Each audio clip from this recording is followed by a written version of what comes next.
Comedy ಕಿಲಾಡಿಗಳು season 3ರಲ್ಲಿ ತಮ್ಮ ಅದ್ಭುತ ಕಾಮಿಡಿಯಿಂದಲೇ ಇಡೀ ರಾಜ್ಯದ ಜನರ ಪ್ರೀತಿಯನ್ನ ಗಳಿಸಿದ್ದ ಖ್ಯಾತ ಕಾಮಿಡಿಯನ್ ರಾಕೇಶ್ ಪೂಜಾರಿ ಹೃದಯಾಘಾತದಿಂದ ಸಾವನ್ನಪ್ಪಿದ್ದಾರೆ. ಕೇವಲ 33 ವರ್ಷದ ರಾಕೇಶ್ ಕಾರ್ಕಳದಲ್ಲಿ ಮದುವೆ ಸಮಾರಂಭವೊಂದರಲ್ಲಿ ಕುಸಿದು ಬಿದ್ದು ಆಸ್ಪತ್ರೆಯಲ್ಲಿ ಕೊನೆ ಉಸಿರೆಳೆದಿದ್ದಾರೆ. ಅವರು ಕನ್ನಡದ ದೊಡ್ಡ ಬಜೆಟ್ ಸಿನಿಮಾದ ಶೂಟಿಂಗ್ ಇತ್ತೀಚೆಗಷ್ಟೇ ಪೂರ್ಣಗೊಳಿಸಿದ್ರು. ಆರೋಗ್ಯ ಸಮಸ್ಯೆಗಳನ್ನು ನಿರ್ಲಕ್ಷಿಸಿ ನಿರಂತರವಾಗಿ ದುಡಿದ ರಾಕೇಶ್ ತಾಯಿ ಹಾಗೂ ಸಹೋದರಿಯರ ಆಧಾರ ಸ್ತಂಭವಾಗಿದ್ರು. ಇನ್ನು ರಾಕೇಶ್ ಪೂಜಾರಿ ಹಿಟ್ಲರ್ ಕಲ್ಯಾಣ, ಪೈಲ್ವಾನ್, ಇದು ಎಂಥ ಲೋಕವಯ್ಯ ಸೇರಿದಂತೆ ಹಲವಾರು ಸಿನಿಮಾಗಳಲ್ಲಿಯೂ ನಟಿಸಿದ್ರು. ತುಳು ರಂಗಭೂಮಿ, ನಾಟಕ ಮತ್ತು ರಿಯಾಲಿಟಿ ಶೋಗಳಲ್ಲಿಯೂ ಭಾರೀ ಖ್ಯಾತಿಯನ್ನ ಪಡೆದಿದ್ರು. ತಮಿಳಿನ ಖ್ಯಾತ ನಟ ವಿಶಾಲ್ ತೀವ್ರ ಅಸ್ವಸ್ಥಗೊಂಡು ಕುಸಿದು ಬಿದ್ದಿರುವ ಘಟನೆ ನಡೆದಿದೆ.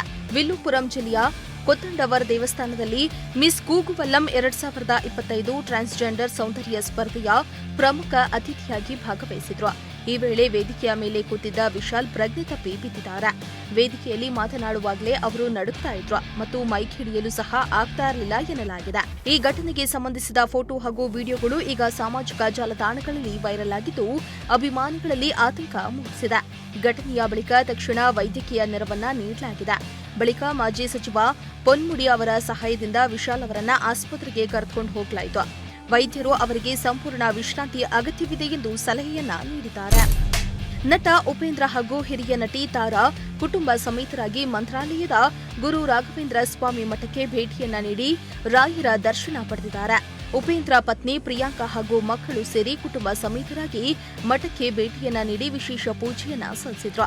ವಿಶೇಷ ಪೂಜೆ ಸಲ್ಲಿಸಿದ ಬಳಿಕ ರಜತ ಗಜ ವಾಹನೋತ್ಸವದಲ್ಲಿ ಭಾಗಿಯಾಗಿದ್ದಾರೆ. ರಥವನ್ನ ಎಳೆದು ಉಪೇಂದ್ರ ಕುಟುಂಬ ಹರಕೆಯನ್ನ ತೀರಿಸಿದೆ.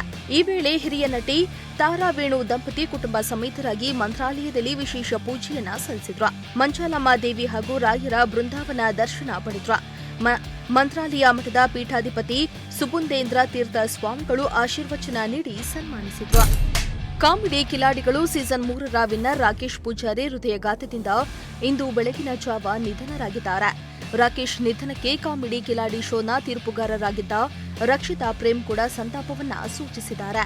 ರಕ್ಷಿತಾ ಪ್ರೇಮ್ ಅವರು ರಾಕೇಶ್ ನಿಧನದ ಕುರಿತು ಹಂಚಿಕೊಂಡಿರುವ ಸ್ಟೋರಿಯಲ್ಲಿ, ನಗುಮುಖದ ರಾಕೇಶ್ ನನ್ನ ನೆಚ್ಚಿನ ವ್ಯಕ್ತಿ, ಮೃದು ಸ್ವಭಾವದ ವ್ಯಕ್ತಿತ್ವ ನಿನ್ನದು, ಮಿಸ್ ಯು ಮಗನೇ. ನಾನು ಇನ್ನು ಎಂದೆಂದಿಗೂ ರಾಕೇಶ್ನನ್ನ ಮಾತನಾಡಿಸಲು ಸಾಧ್ಯವಿಲ್ಲ ಎಂಬುದನ್ನ ಅರಗಿಸಿಕೊಳ್ಳಲು ಕಷ್ಟವಾಗ್ತಾ ಇದೆ. ರಾಕೇಶ್ ಒಳ್ಳೆಯ ವ್ಯಕ್ತಿ, ಟ್ಯಾಲೆಂಟೆಡ್ ಕಲಾವಿದನಾಗಿದ್ರು. ನೀವೆಂದಿಗೂ ನಮ್ಮ ಹೃದಯದಲ್ಲಿ ಶಾಶ್ವತವಾಗಿರ್ತೀರಾ. ಮಿಸ್ ಮಾಡ್ಕೊಡ್ತಿದ್ದೇವೆ. ನಿನ್ನ ನಗು ಮತ್ತು ನಿನ್ನ ಸುತ್ತ ಇರುವವರನ್ನ ನಗಿಸ್ತಾ ಇದ್ದಂಥ ರೀತಿ ಅದ್ಭುತವಾಗಿತ್ತು. ಥ್ಯಾಂಕ್ ಯು ರಾಕೇಶ್ ಎಂದು ಬರೆದುಕೊಂಡಿದ್ದಾರೆ. ಸೌತ್ ಬ್ಯೂಟಿ ಪ್ರತಿಭಾವಂತ ನಟಿಯರಲ್ಲಿ ಒಬ್ಬರಾದ ಸಮಂತಾ ಕೂಡ ಒಬ್ರು. ಪುಷ್ಪ 1ರಲ್ಲಿ ಐಟಂ ಸಾಂಗಿಗೆ ಹೆಜ್ಜೆ ಹಾಕಿದ ಮೇಲೆ ಅವರ ಲಕ್ ಚೇಂಜ್ ಆಯಿತು. ಬ್ಯಾಕ್ ಟು ಬ್ಯಾಕ್ ಸಿನಿಮಾಗಳಲ್ಲಿ ಫುಲ್ ಬ್ಯುಸಿ ಆಗಿದ್ರು. ಆದರೆ ಅವರ ಜೀವನ ಉತ್ತುಂಗದಲ್ಲಿದ್ದಾಗಲೇ ವೈಯಕ್ತಿಕ ಜೀವನದಲ್ಲಿ ಸಾಕಷ್ಟು ಏರಿಳಿತಗಳನ್ನ ಕಂಡ್ರು.